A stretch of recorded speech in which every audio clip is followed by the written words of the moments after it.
हरिओम। आवाज ठीक है?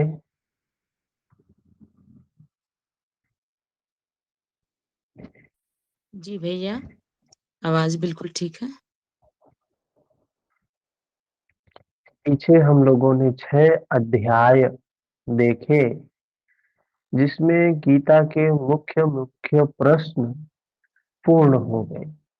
निष्काम कर्म योग, ज्ञान योग, कर्म तथा यज्ञ का स्वरूप और उसकी विधि, योग का वास्तविक स्वरूप और उसका परिणाम, अवतार क्या होता है, अवतार के बारे में बताया, वर्ण संकर क्या है, सनातन आत्म स्थिति क्या है।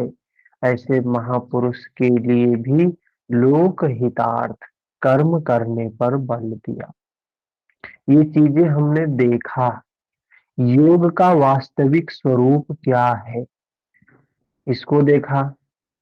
योग का वास्तविक स्वरूप क्या बताया गया कि चित्त की निर्मलता ही, चित्त की निर्मलता, चित्त की शुद्धता ही योग का वास्तविक स्वरूप है। जो भी काम हम करें, अगर उससे हमारा चित्त निर्मल हो रहा है, तो योग का वास्तविक स्वरूप में हम आगे बढ़ रहे हैं। उसका परिणाम बताया क्या होगा। लेखा जी हरिओम। उसका परिणाम भी बताया। योग में अगर स्थित होंगे तो कौन सी अवस्थाएं प्राप्त होंगी, क्या लाभ प्राप्त होंगे। तो अमृत की प्राप्ति की चर्चा की, जिस जो कभी क्षय नहीं होता है, जो शाश्वत है, जो सनातन है। अवतार बताया, अवतरण उस ईश्वर का, उस प्रभु का हमारे हृदय प्रदेश में, हृदय देश में अवतार होता है। कब होता है? जो कह रहे हैं, कैसे अवतरण होता है? वही इच्छा, वो अनुराग इष्ट के प्रति जो हमें प्रेरित करता है चलने के लिए, वही अवतरण है हृदय में। हमारे हृदय देश का चित्रण कर रहे हैं यहाँ पे, तो हमारे हृदय में उस ईश्वर का अवतार होता है। जब अवतरण होता है तो वही हमें प्रेरित करता है चलने के लिए। अशोक जी हरिओम। वर्ण संकर बताया, वर्ण संकर क्या है।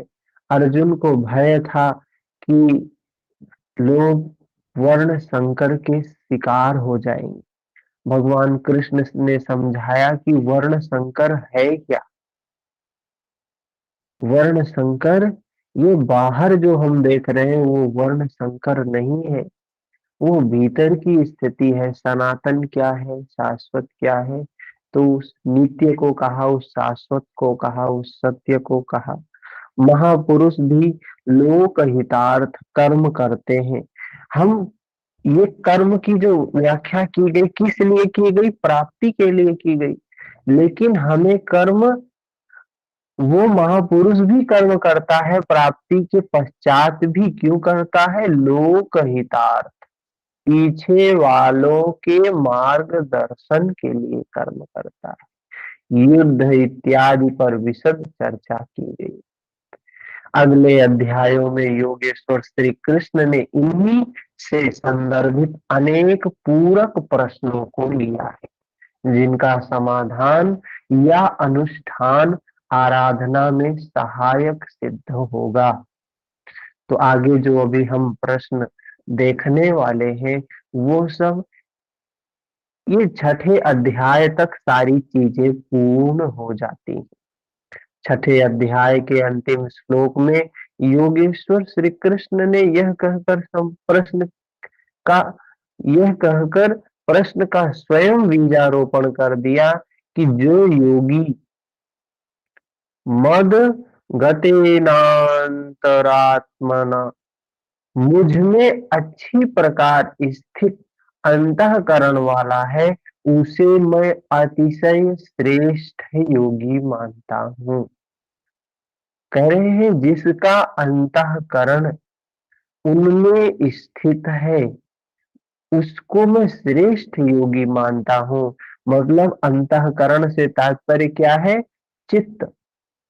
जिसका चित्त विषयों की ओर रमण नहीं कर रहा, जिसका चित्त जगत की ओर नहीं जा रहा है, जिसका चित्त नश्वरता की ओर नहीं भाग रहा है, जिसका चित्त उस शाश्वत की ओर, उस सनातन की ओर, उस नित्य की ओर अग्रसर है, कह रहे हैं श्रेष्ठ योगी है वो, परमात्मा में अच्छी प्रकार स्थित। क्या है? बहुत से योगी परमात्मा को प्राप्त तो होते हैं, फिर भी कोई कहीं कमी उन्हें खटकती रहती है, लेश मात्र भी कसर न रह जाए। ऐसी अवस्था कब आएगी? संपूर्णता से परमात्मा की जानकारी कब आएगी? कब होती है? इस पर श्री कृष्ण कहते हैं, मनुष्य को शाश्वत रूप में, यथार्थ रूप में, सत्य रूप में ज्ञान कब होता है? प्राप्ति के पश्चात भी हमको सर्व प्रकार से हमको ज्ञान नहीं होता है। वो अवस्था कब आती है? इसमें भगवान कृष्ण 7वें अध्याय में बताते हैं। श्री भगवान वाच, क्या कह रहे हैं? मैया सत्तमनाः पार्थयोगं युज्यन्मदाश्रयः आसंशयं समग्रम् यथा ज्ञास्यसि तृक्ष्णु। पार्थ, पार्थ मतलब क्या? ये पार्थिव शरीर को जिसने रथ बनाया है, शरीर माध्यम खलु धर्म साधन, ये शरीर ही साधन है। तू मुझ में आसक्त हुए मन वाला, तू मुझ में आसक्त हुए मन वाला, बाहरी नहीं, अपितु मदाश्रय, मेरे परायण होकर योग में लगा हुआ, मुझको जिस प्रकार संशय रहित जानेगा उसको सुन, जिसे जानने के पश्चात लेश मात्र भी संशय ना रह जाए। बहुत ही गूढ़ बात, छठे अध्याय के बाद की बात है, और इसको भौतिकता के परिप्रेक्ष्य में हम समझ पाए संभव नहीं है। सूत्रों को जैसे विभूति कैवल्य पाद के सूत्र हैं, अब कुछ इस तरीके की बात शुरू होती है। तू मुझ में आसक्त हुए मन वाला,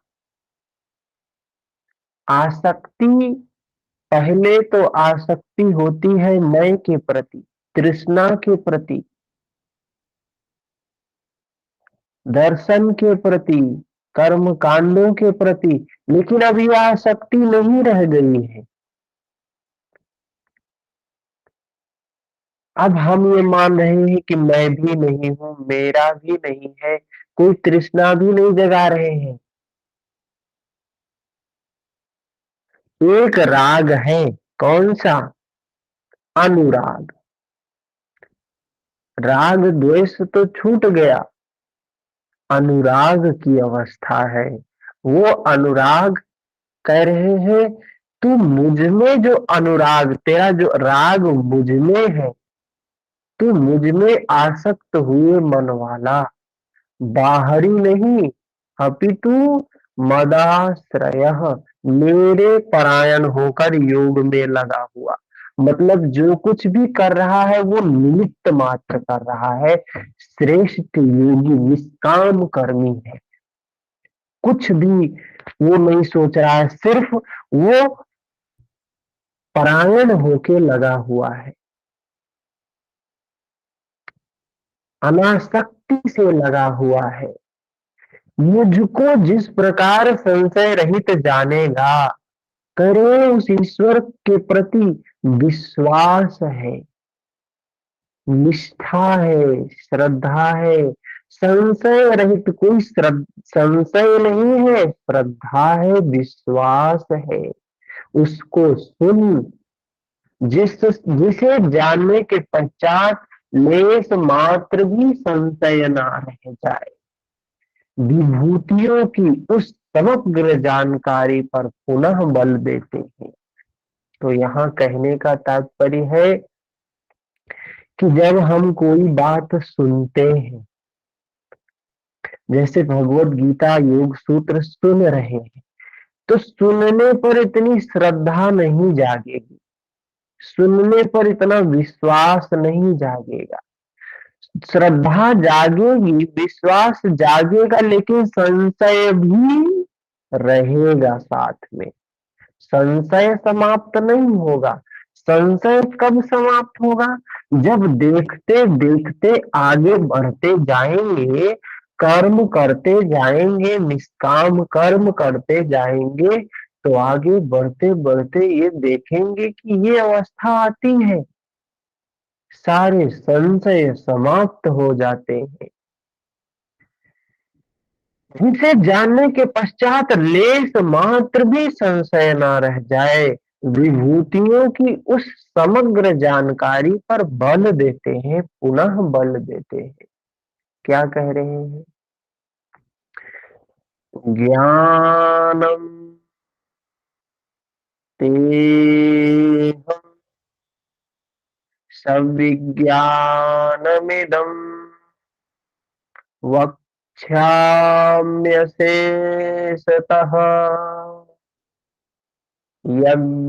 यज्ञात्वा नेह भूयो अन्यज्ञातव्यम्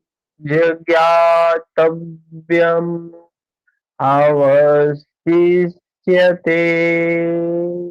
मैं तेरे लिए इस विज्ञान सहित ज्ञान को संपूर्णता से कहूंगा। विज्ञान सहित ज्ञान, ये योग सूत्र कितना बड़ा विज्ञान है, इसके आगे फिजिक्स, केमिस्ट्री, मॉडर्न विज्ञान भी घुटने टेक देते हैं।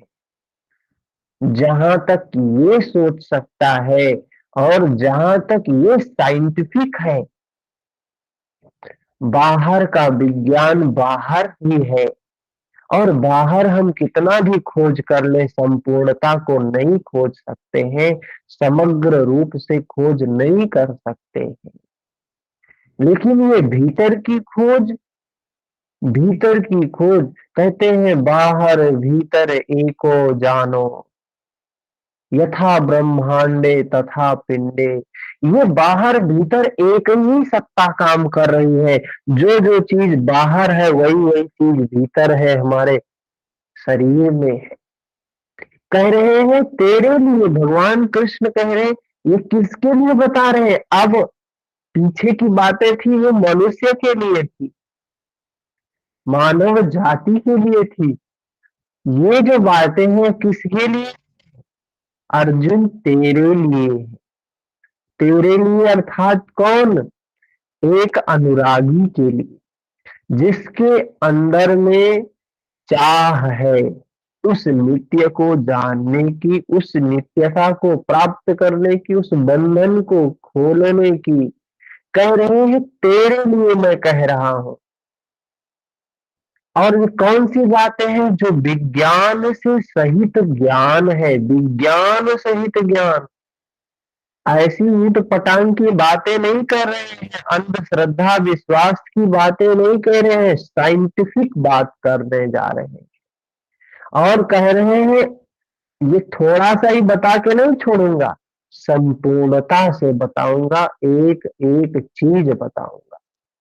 पूर्ति काल में यज्ञ जिसकी सृष्टि करता है, पूर्ति काल में अंतिम अवस्था में यज्ञ जिसकी सृष्टि करता है, उस अमृत तत्व की प्राप्ति के साथ मिलने वाली जानकारी का नाम ज्ञान है। बताया था ना कि ये करोगे तो क्या मिलेगा? निष्काम कर्म करोगे तो क्या मिलेगा? अमृत मिलेगा। पहले ही बताया था। उस अमृत तत्व की प्राप्ति के साथ, वो अमृत जब मिलेगा तो उसके साथ जानकारी भी मिलेगी, ज्ञान भी होगा। उस जानकारी का नाम ज्ञान है। परम तत्व परमात्मा की प्रत्यक्ष जानकारी का नाम ही ज्ञान है। जब उस नित्य का, उस शाश्वत का, उस सनातन का, उस परम सत्य का ज्ञान होता है, उसी को कह रहे हैं ज्ञान है।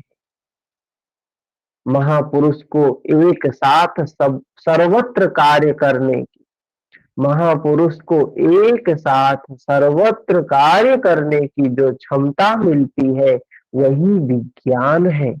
कैसे वह ईश्वर एक साथ सबके हृदय में कार्य करता है, किस प्रकार वह उठाता है, बैठाता है, प्रकृति के द्वंद्व से निकालकर स्वरूप तक की दूरी तय करा लेता है, उसकी इस कार्य प्रणाली का नाम ही विज्ञान है। इस विज्ञान सहित ज्ञान को संपूर्णता से, जिसे जानकर संसार में और कुछ भी जानने योग्य नहीं रह जाएगा। जानने वालों की संख्या बहुत कम है। बहुत महत्वपूर्ण समझाने जा रहे हैं। मनुष्याणां सहस्रेषु कश्चिदति सिद्धये यत तामपि सिद्धानां कश्चिन्मां वेत्ति तत्त्वतः। हजारों मनुष्यों में कोई ही मनुष्य मेरी प्राप्ति के लिए यत्न करता है। क्या कह रहे हैं? हजारों में कोई भी मेरे लिए प्रयत्न करता है, यत्न करता है, और उन यत्न करने वाले योगियों में भी कोई बिरला ही पुरुष मुझे तत्व साक्षात्कार के साथ जानता है। अब समग्र तत्व है कहाँ? अब समग्र तत्व है कहाँ? एक स्थान पर पिंड रूप में अथवा सर्वत्र व्याप्त है। इस पर योगेश्वर श्री कृष्ण कहते हैं। वही बात जो हम कहते हैं, ईश्वर सर्वत्र है, अणु अणु में है, कण कण में है, हम में है, सब में है। तो कह रहे हैं उस ईश्वर को, उस ब्रह्म को, उस सत्ता को, उस प्रकृति को, उस सत्य परम सत्य को हजारों में कोई एक बिरला ही जान पाता है। कोई हजारों में एक बिरला ही यत्न करता है, और उसमें हजारों यत्न करने वालों में से कोई एकाध बिरला ही यथार्थ रूप में जान पाता है। तो सोचिए, अगर हमारे पास 10 लोग हैं इसको जानने के लिए, तो वो 10 लाखों के बराबर है। हजारों में कोई एक जान पाता है, हजारों में कोई, हजारों लोगों में कोई एक के अंदर ये प्रेरणा होती है, ये भाव होता है कि जाने, और उसमें से भी कोई एक जान पाता है। दुर्लभता बता रहे। क्यों? बाहर काम नहीं करना है, भीतर काम करना है।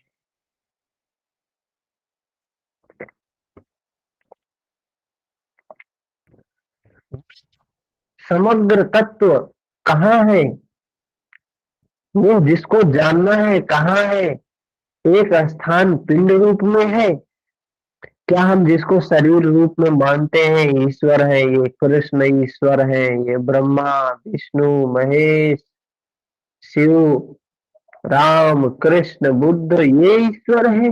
कौन है? इस पर योगेश्वर कहते हैं, भूमिरा भूमिरापो अनलो वायुः खं मनो बुद्धिरेव च अहंकार इतीयं मे भिन्ना प्रकृतिरिष्टधा। अर्जुन, भूमि, जल, अग्नि, वायु और आकाश तथा मन, बुद्धि और अहंकार, ऐसे यह 8 प्रकार के भेदों वाली मेरी प्रकृति है। यह अष्टधा मूल प्रकृति है। आगे बात घूम घुमा के वही ना, तो प्रकृति की ही बात है। 2 सत्ता है, प्रकृति और पुरुष, जड़ और चेतन। तो कह रहे हैं ये 8 प्रकार के भेदों वाली मेरी प्रकृति है। प्रकृति क्या है? पृथ्वी, जल, वायु, अग्नि, आकाश, मन, बुद्धि, अहंकार, इन्हीं से तो हमारा शरीर बना है। मूल शरीर किससे बना है? इसी से बना है। पृथ्वी, जल, वायु, अग्नि, आकाश, और इसमें मन, बुद्धि, अहंकार दिया है, जो ये भी जड़ ही है। ये भी जड़ ही है। फिर आगे क्या कह रहे हैं? अपरेय नेतस्त्वं अन्यां प्रकृतिं विद्धि मे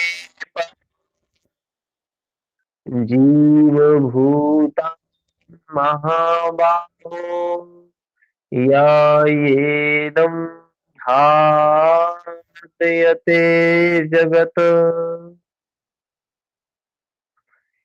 यम अर्थात यह 8 प्रकारों वाली तो मेरी अपरा प्रकृति है। अपरा, यम अर्थात यह 8 प्रकारों वाली, ये पंच महाभूत, मन, बुद्धि, अहंकार, अर्थात जड़ प्रकृति है। ये ईश्वर का ही अंश है। ये जो जड़ प्रकृति है, महाबाहु अर्जुन, इससे दूसरी को जीव रूप परा अर्थात चेतन प्रकृति जान। ईश्वर क्या कह रहा है? ईश्वर कह रहा है मेरे 2 स्वरूप है, एक तो जड़, एक चेतन। इन दोनों के संयोग से ही सृजन शुरू होता है। इससे दूसरी को, जो जीव रूप है, जिसको सांख्य में, योग में क्या कहा गया है? पुरुष कहा गया है। चेतन प्रकृति जान, उसको कह रहे चेतन है, जिससे संपूर्ण जगत धारण किया हुआ है। जगत क्या है? ये संपूर्ण जगत जिससे धारण है, वो चेतन छूट जाता है तो इस प्रकृति को, कोई शरीर को कोई रखता है क्या? ये शरीर कितना भी नया शरीर है, अभी इस शरीर से वो चेतन निकल जाए तो इसका कोई अस्तित्व रह जाएगा? नहीं रह जाएगा। इस शरीर से वो चेतन, वो प्राण, वो जीव निकलने के पश्चात इस शरीर का कोई प्रयोजन नहीं रह जाता है। कोई कितना भी प्रिय हो इस शरीर का, माँ हो, पिता हो, भाई हो, पत्नी हो, पुत्र हो, कोई भी कितना भी प्रिय हो, इस शरीर से उस चेतन का निकलने के पश्चात इसका कोई प्रयोजन नहीं रह जाता है। तो इसी से संपूर्ण जगत धारण किया हुआ है, वह है जीवात्मा। जीवात्मा भी प्रकृति के संबंध में रहने के कारण प्रकृति ही है। कह रहे हैं जो जीव है ना, ये प्रकृति के साथ रहने के कारण, प्रकृति के संबंध में रहने के कारण वही प्रकृति ही है। आगे कह रहे हैं 6 नंबर श्लोक में, एतद्योनि भूतानि सर्वाणि त्युपधारय अहं कृष्णस्य जगतः प्रभवः प्रलय तथा। अर्जुन ऐसा समझ के संपूर्ण भूत अर्जुन को कह रहे हैं ऐसा समझ तू कि ये संपूर्ण भूत पृथ्वी जल वायु अग्नि आकाश इन महाप्रकृतियों से परा और अपरा प्रकृतियों से ही उत्पन्न होने वाले योनि इन महाप्रकृतियों से परा और अपरा प्रकृतियों से ही उत्पन्न होने वाले हैं।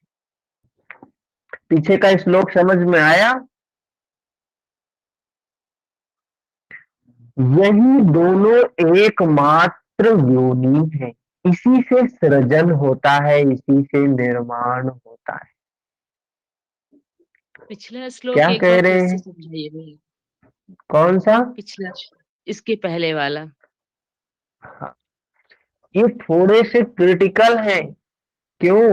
जो हमने शुरू में ही बताया, जैसे विभूति पाद है, कैवल्य पाद है, पहला दूसरा तो सबको समझ में आ जाता है, लेकिन वही चीज यहाँ छठे अध्याय से वही क्रिटिकल स्थिति छठे अध्याय से यहाँ शुरू हो रही।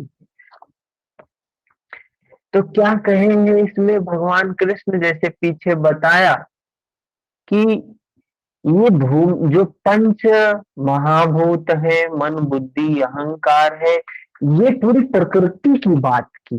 सांख्य में प्रकृति के 24 तत्व बताए ना, कह रहे हैं ये जो संपूर्ण प्रकृति है ये 8 प्रकार के भेदों वाली मेरी प्रकृति है। मेरी प्रकृति है मतलब क्या है? जैसे हम कहते हैं ना, ये मेरा हाथ है, ये मेरा पैर है, ये मेरी आंख है, मेरी नाक है, मेरा कान है, ये क्या है? अंग है। वैसे ही ये जो पृथ्वी जल वायु अग्नि आकाश, ये सब उसी ईश्वर की ही प्रकृति है, ये उसी ईश्वर के ही अंश है, ईश्वर के ही अंश है। उपनिषदों में यही तो देखने को मिलता है कि उस ब्रह्म की आंखें सूर्य और चंद्र, उस ब्रह्म का हृदय ये संपूर्ण ब्रह्मांड, उस ब्रह्म की श्वास ये है वायु, उस ब्रह्म का पैर है पृथ्वी। इस प्रकार से उपनिषदों में बताया गया है। तो वही यहाँ भगवान कृष्ण कह रहे हैं कि ये जो स्थूल रूप में सब है, ये जो सूक्ष्म रूप में जो है, ये मेरे ही अंश है, मेरा ही भाग है, मुझसे अलग नहीं है। इसके बाद क्या बता रहे हैं कि इयम अर्थात ये 8 प्रकारों वाली मेरी अपरा प्रकृति है। अपरा मतलब क्या है? अपरा मतलब ये स्थूल रूप में है, जड़ प्रकृति है, ये जड़ प्रकृति है अर्जुन। इससे दूसरी ओर जीव रूप चेतन प्रकृति जान। तो दो अंश होते हैं, किसी चीज के दो भाग होते हैं, दो पक्ष होते हैं ना, एक ही पक्ष नहीं होता है किसी चीज का। एक हाथ है हमारे पास तो दूसरा भी होगा। तो कह रहे हैं दूसरा क्या है? एक तरफ तो ये प्रकृति के स्थूल और सूक्ष्म, स्थूल में बताया ये महाभूत, सूक्ष्म में बताया ये महा अंतःकरण, ये है। दूसरी तरफ क्या है? क्या इसी से हमारे शरीर का निर्माण होता है? हमारे शरीर का निर्माण किससे होता है? हमारे शरीर में महाभूत भी है, मन बुद्धि अहंकार भी है, इसके साथ ही इसके साथ ही वो आत्मा भी है, वो नित्य भी है, वो शाश्वत भी है। वही कह रहे हैं, जो जीव है, जो परा है, जो चेतन प्रकृति, उसको बोला कि चेतन प्रकृति जान। यहाँ पे भगवत गीता में प्रकृति के दो भाग बताया कि एक जड़ है, एक चेतन है, जिससे संपूर्ण जगत धारण किया। ये चेतन प्रकृति ही है जो जगत को धारण करवा रही है। अर्थात वो चेतना गायब हो जाएगी। अब हम अनकॉन्शियस, मतलब अगर किसी की मृत्यु हो गई तो उसमें चेतना तो है नहीं, उसमें चेतना गायब हो गई। तो अब जगत को जो धारण किया था वो समाप्त हो गया। वो है जीवात्मा। प्रकृति भी जीवात्मा भी प्रकृति के संबंध में रहने के कारण प्रकृति ही है, वो भी प्रकृति का ही अंश है। दोनों एक ही हैं, एक भाई भाई हम कह सकते हैं, दोनों भाई भाई ही है। प्रकृति और वो चेतन, जड़ और चेतन दोनों ही भाई ही है। बस एक स्थूल रूप में है, एक को अपरा बोला, एक को परा बोला। आगे और श्लोकों को समझेंगे तो ये बातें समझ में, कुछ चीजें यहाँ बिल्कुल नई आएंगी, बिल्कुल नई आएंगी।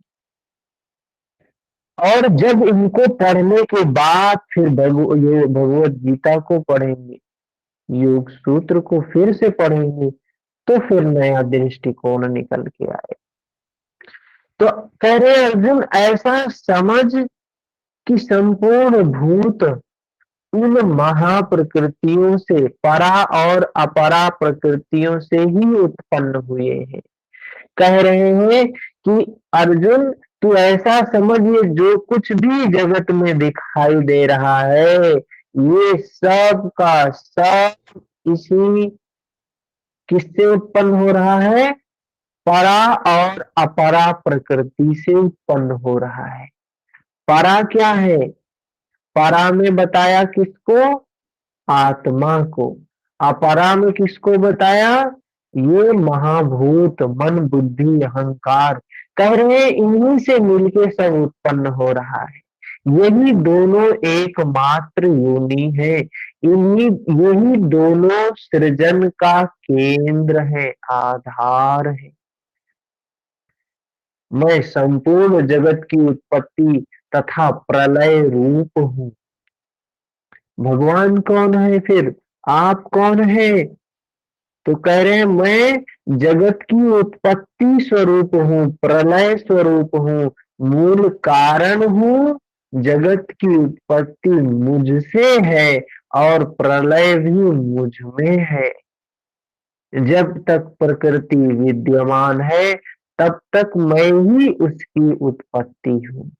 और जब कोई महापुरुष प्रकृति का पार पा लेता है तब मैं ही महाप्रलय भी हूँ, जो अनुभव से आता है। अनुभव का मतलब क्या है? सती, स्मृति, अवेयरनेस, अनुभूति, अनुभव। अब ये बात क्या कह रहे हैं? बहुत ऊंची बात, साधना के अंदर की बात कह रहे हैं। ये जगत क्या है? संपूर्ण जगत की उत्पत्ति और प्रलय रूप मैं ही हूँ, मूल कारण।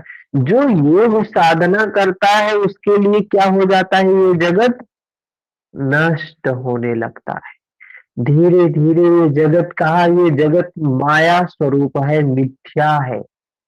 ब्रह्म सत्य जगत मिथ्या, ऐसा सुना है? तो ये जगत मिथ्या है। और जो मिथ्या जगत नष्ट होने लगता है, जब हम क्या करते हैं? साधना करते। संपूर्ण जगत की उत्पत्ति और प्रलय रूप मैं ही हूँ। कह रहे हैं ये जो जगत हमें माया स्वरूप दिखाई दे रहा है, भगवान कह रहे हैं मैं वही, वो भी मैं ही हूँ। और मूल कारण भी मैं ही हूँ। जगत की उत्पत्ति मुझसे है। और कह रहे हैं जब जगत नष्ट हो जाएगा तो मुझ में ही निवास करोगे, मुझ में ही मिल जाओगे। जब तक प्रकृति विद्यमान है तब तक मैं ही उसकी उत्पत्ति हूँ। ये प्रकृति जब तक विद्यमान है तब तक जगत है, जगत विद्यमान है तो कह रहे हैं उस जगत की भी उत्पत्ति मैं ही हूँ। और जब कोई महापुरुष प्रकृति का पार पा लेता है, संपूर्ण प्रकृति को जान लेता है। कल हम लोगों ने पढ़ा योग सूत्र में भूत जया। भूत जया में क्या बताया, क्या चीजें होती हैं, तीन बातें बताई भूत जया में। और भूत जय कैसे होगा, स्थूल स्वरूप, सूक्ष्मान अर्थवत्व, अन्वय अर्थवत्व, ये बताया इस प्रकार से। और भूत जय तीन अवस्थाएं बताई। क्या क्या बताया, तीन चीजें बताई भूत जय में होगा। कौन कौन सी तीन चीजें हैं,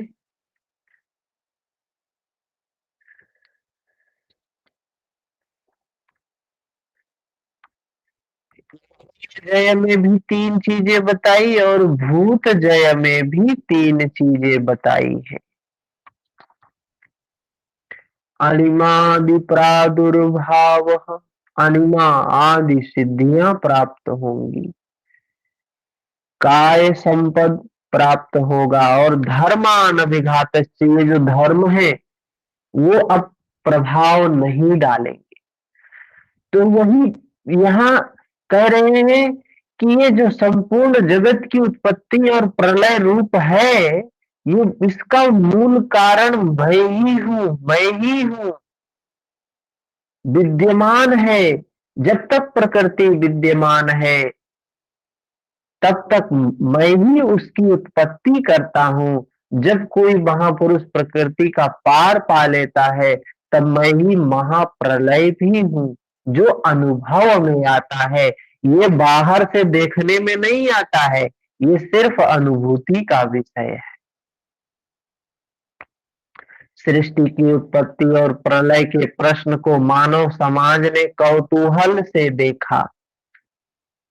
सृष्टि की उत्पत्ति, सृष्टि क्या है, ये हमारे जगत के, हमारे हृदय में होने वाली सृष्टि है।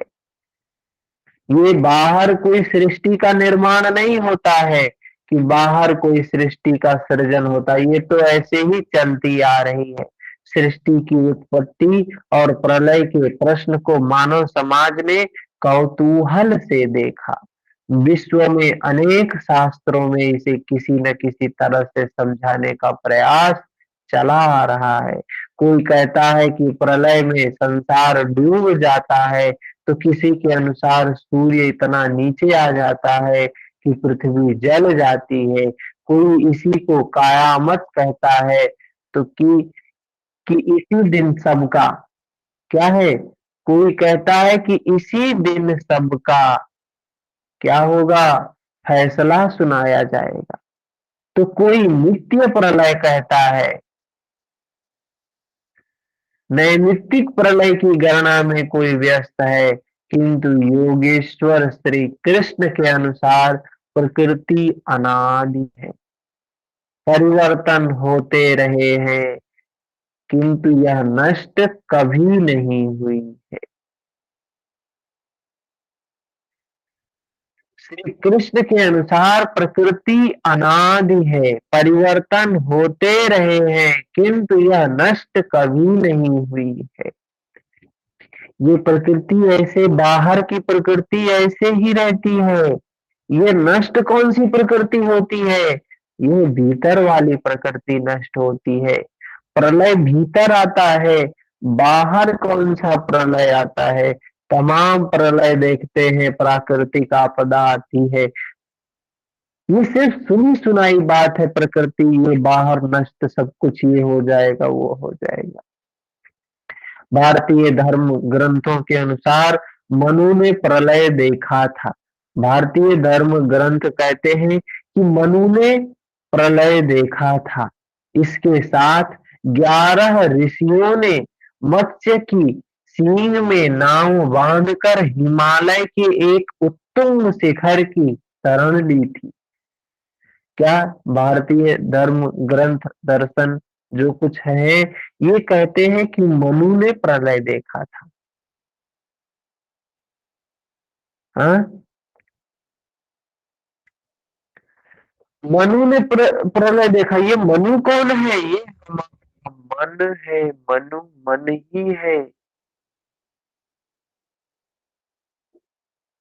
इसके साथ 11 ऋषियों ने मत्स्य की सींग में नाव बांध कर हिमालय के एक उत्तुंग शिखर की शरण ली थी।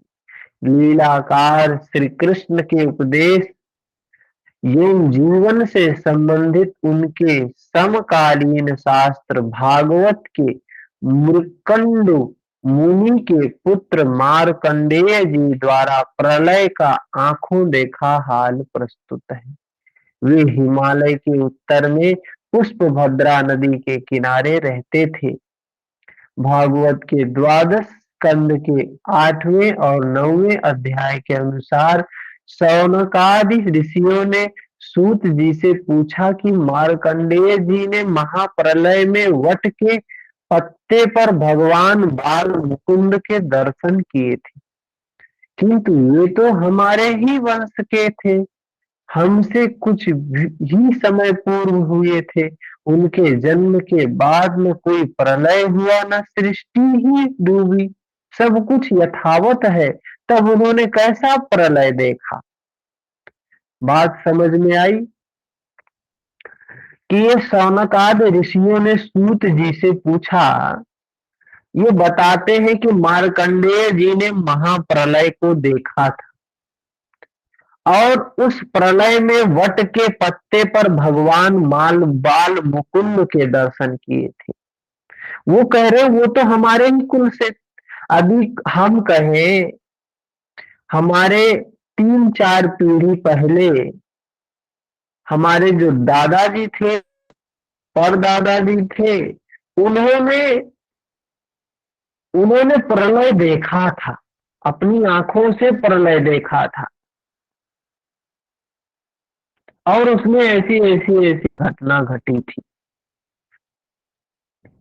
और फिर तो आप स्वाभाविक है प्रश्न पूछेंगे, हमारे मन में भी आएगा कि प्रलय देखा था तो प्रलय में तो सृष्टि नष्ट हो जाती है। ये सृष्टि तो हजारों लाखों साल से ऐसे ही चल रही है, तो नष्ट हुई नहीं। तो वो तो अभी जल्दी में ही रहे होंगे 400-600 साल, 1000 साल पहले। और हमारा देश तो इतने सालों तक गुलाम भी रहा। प्रलय हुआ होता तो नष्ट नहीं हो गए होते सब। ये प्रश्न तो स्वाभाविक, वही चीज वो भी पूछ रहे हैं। वो हमसे कुछ ही समय पूर्व तो हुए थे, उनके जन्म के बाद कोई प्रलय नहीं हुआ, न सृष्टि डूबी, सब कुछ यथावत ही है। तब उन्होंने कैसा प्रलय देखा? कौन सा प्रलय उन्होंने देखा? तो सूत जी ने बताया कि मार्कंडेय जी की प्रार्थना से प्रसन्न होकर नर नारायण ने उन्हें दर्शन दिया था। मार्कंडेय जी ने कहा कि मैं आपकी वह माया चाहता हूं जिससे प्रेरित होकर यह आत्मा अनंत योनियों में भ्रमण करता है। भगवान ने स्वीकार किया। एक दिन जब मुनि अपने आश्रम में भगवान के चिंतन में तन्मय हो रहे थे, तब उन्हें दिखाई पड़ा कि चारों ओर से समुद्र उमड़कर उनके ऊपर आ रहा है। उसमें मगर छलांगे लगा रहे हैं। उनकी चपेट में ऋषि मार्कंडेय भी आ रहे थे। वे इधर उधर बचने के लिए भाग रहे थे। आकाश, सूर्य, पृथ्वी, चंद्रमा, स्वर्ग, ज्योतिर्मंडल सभी उस समुद्र में डूब गए। इतने में मार्कंडेय जी को बरगद का पेड़, उसके पत्ते पर एक शिशु दिखाई दिया। श्वास के साथ मार्कंडेय जी भी उस शिशु के अंदर उदर में चले गए। अपना आश्रम सूर्य मंडल सहित सृष्टि को जीवित पाया और पुनः श्वास के साथ उस शिशु के उदर से वे बाहर आ गए। नेत्र खोलने पर मार्कंडेय जी ने अपने को उसी आश्रम में अपने ही आसन पर पाया। ये तो कोई घटना है। स्पष्ट है कि करोड़ों वर्ष के साधना भजन के पश्चात उन मुनि ने ईश्वरीय दृश्य को अपने हृदय में देखा, अनुभव में देखा। बाहर सब कुछ जो का त्यों था। प्रलय योगी के हृदय में ईश्वर से मिलने वाली अनुभूति है। भजन के पूर्ति काल में योगी के हृदय में संसार का प्रवाह मिटकर अव्यक्त परमात्मा ही शेष बचता है। प्रलय का मतलब क्या है? नष्ट होना ना। तो जब योगी साधना करते करते एक अवस्था आती है कि प्रकृति नष्ट हो जाती है। अरे भाई, प्रकृति नष्ट होगी तभी तो भूत जय होगा, इंद्रिय जय होगा। महर्षि पतंजलि बात नहीं कर रहे हैं भूत जय की, इंद्रिय जय की। तो प्रकृति नष्ट होती है, वही प्रलय है, वही प्रलय है। और उसमें सिर्फ ईश्वर, सिर्फ वो शाश्वत सनातन परमात्मा ही शेष बचता है। बाहर प्रलय नहीं होता है। महाप्रलय शरीर रहते ही अद्वैत की अनिर्वचनीय स्थिति है। प्रलय क्या है? द्वैत भाव समाप्त हो जाना,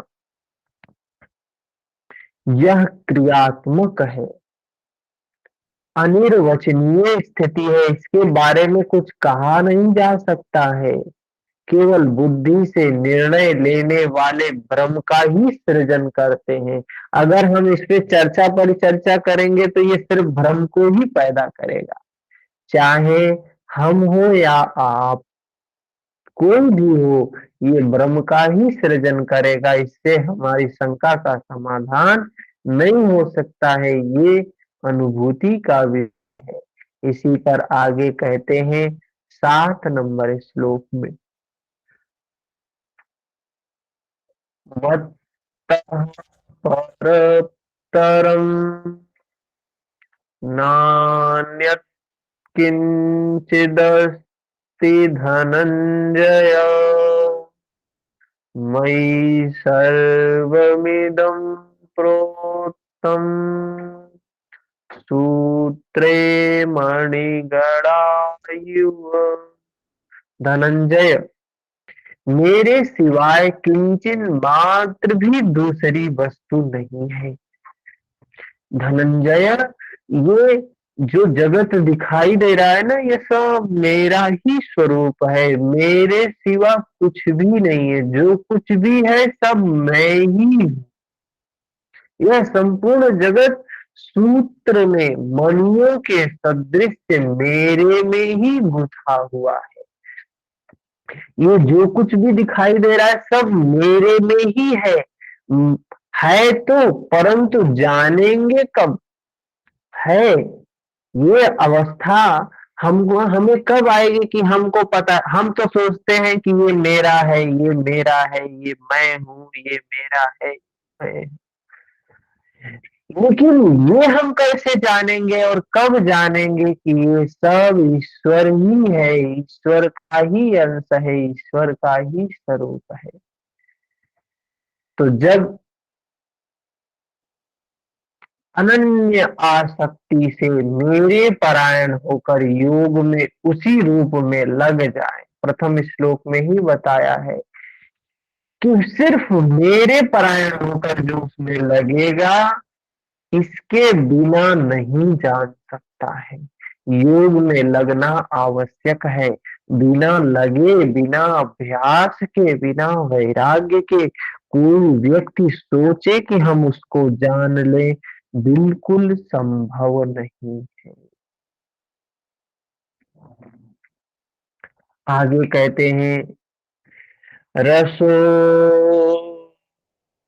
अहम अपस्तु कौन्तेय प्रभास्मि शशि सूर्ययोः प्रणवः सर्ववेदो देषु शब्दः खे पौरुषं त्रिषु। कौन्तेय, कुंती पुत्र अर्जुन, जल में मैं रस हूँ, चंद्रमा में मैं सूर्य हूँ, प्रकाश हूँ, संपूर्ण वेदों में ओंकार हूँ, स्वयं का मैं आकार हूँ, आकाश में शब्द हूँ, पुरुषों में पुरुषत्व हूँ, तथा मैं पुण्यो गंधः पृथिव्याम च तेजश्चिस्मि विभावसो जीवनं सर्वभूते भूतेषु तपश्चास्मि तपस्विषु। पृथ्वी में पवित्र गंध, अग्नि में तेज, संपूर्ण जीवों में उनका जीवन हूँ, तपस्वियों में उनका तप हूँ। क्या ये बोल रहे हैं मैं कृष्ण हूँ? ऐसा नहीं। देखेंगे तो इसी ईश्वर का स्वरूप महर्षि पतंजलि भी बता रहे हैं। बीजम माम सर्वभूता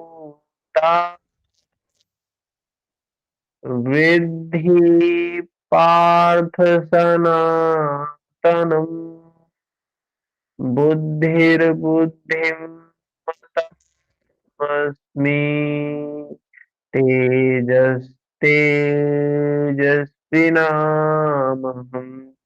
पार्थ, तू संपूर्ण भूतों का सनातन कारण। पार्थ, तू संपूर्ण भूतों का सनातन कारण, बीज मुझे ही जान। तू संपूर्ण भूतों का सनातन कारण अर्थात बीज मुझे ही जान। अर्जुन से कह रहे हैं तो सबका कारण बीज मुझे ही जान। योग सूत्र में ऐसा कुछ है क्या? ईश्वर के बारे में कुछ बताया है ऐसा? ऐसा है कुछ ईश्वर के बारे में? क्या बताया है?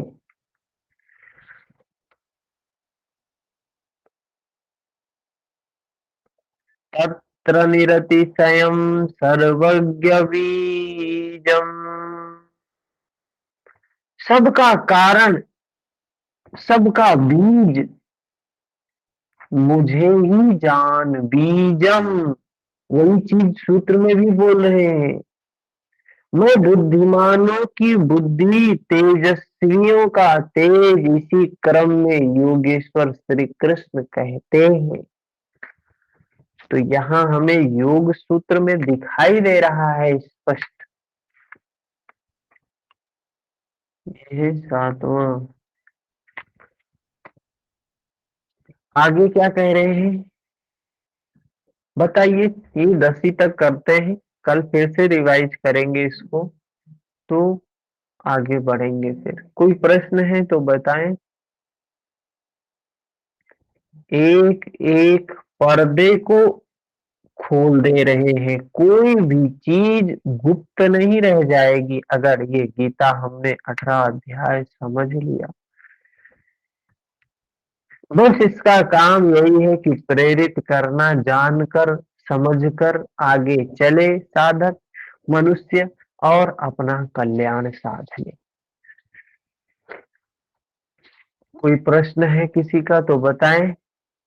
शाम को योग सूत्र की क्लास में मिलेंगे, आगे जो किया है वहां से आगे योग सूत्र की चर्चा होगी। नित्य क्लास चलती रहेगी और नहीं होगा तो मैसेज मिल जाता है, तो लिंक का इंतजार नहीं करेंगे, हमारे कुछ ही लोग हैं जो जुड़ते हैं, तो इस लिंक को आप सेव भी कर सकते हैं ताकि बार बार जरूरत ना पड़े। इंतजार नहीं करना है, समय से जुड़ेंगे सुबह और शाम दोनों समय। कोई प्रश्न है तो बताएं।